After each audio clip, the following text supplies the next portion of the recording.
Le loup qui voulait être un artiste. C'était un beau matin d'été. Les oiseaux chantaient, les feuilles bruissaient doucement dans le vent, les fleurs s'épanouissaient au soleil. Assis près d'une cascade, Loup rêvait. « Que fais-tu donc, Loup » demanda Maître Hibou en se posant près de lui. « J'admire le paysage.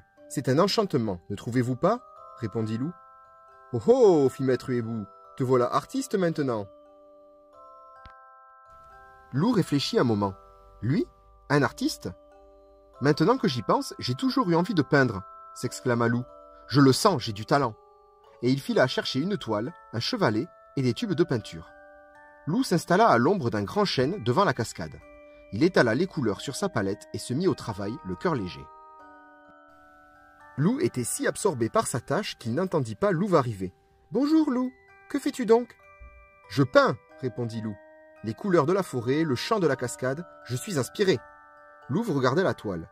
Il y avait beaucoup de violet et beaucoup de bleu. « Loup chéri, fit-elle, je crois que... tu n'es pas le meilleur des peintres. Par contre, tu es le poète de mon cœur. »«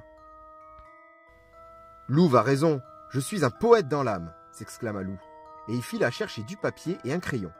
Une fois bien installé, Loup regarda autour de lui et écrivit. « Ce matin d'été est enchanteur. Il fait battre mon cœur de bonheur. » Il réfléchit encore, mais plus rien ne lui vint à l'esprit. « Salut, Loup » fit une voix près de lui. « Que fais-tu donc ? On dirait une statue. » Loup sursauta. « Mais oui, bien sûr, sculpteur. C'est là que je serai le meilleur. Merci, Valentin. » Pour sculpter, Loup s'installa avec Demoiselle Yeti dans son jardin. C'est la seule qui avait accepté de poser pour lui. Il se mit au travail, façonnant la terre glaise à pleines pattes. Quand ce fut terminé, il regarda son œuvre avec fierté et dit « Tu peux venir voir, Titi !» Demoiselle Yeti regarda de plus près l'œuvre de Loup et se mit à hurler. « Mais tu n'as aucun talent! Je ressemble à un éléphant! Espèce de comique, va !»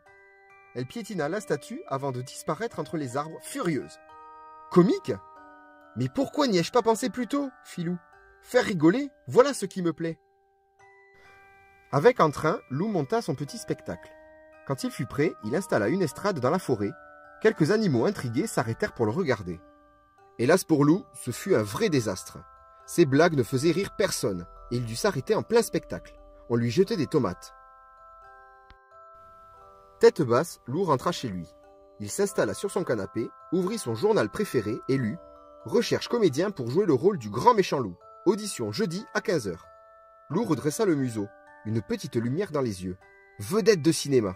Il s'y voyait déjà. Le lendemain, Loup se présenta à l'heure dite pour l'audition.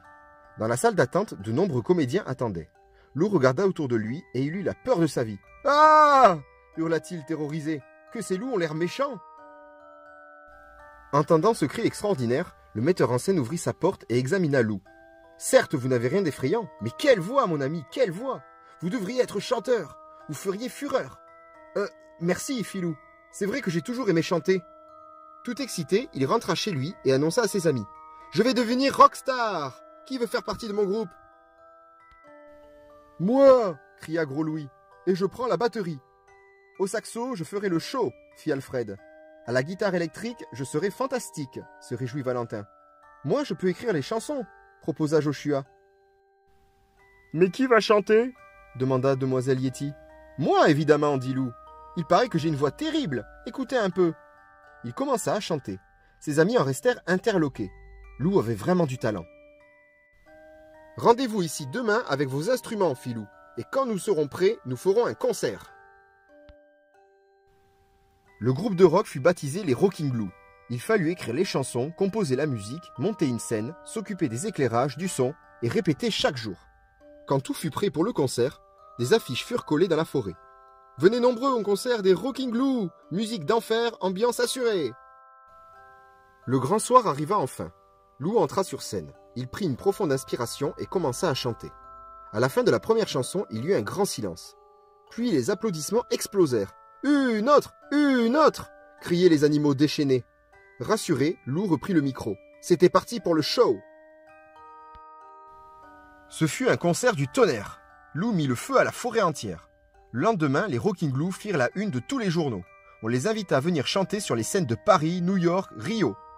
À toutes les invitations, Loup répondit « C'est gentil, mais non merci. Être une star, c'est super, Mais j'ai des tas d'autres choses à faire.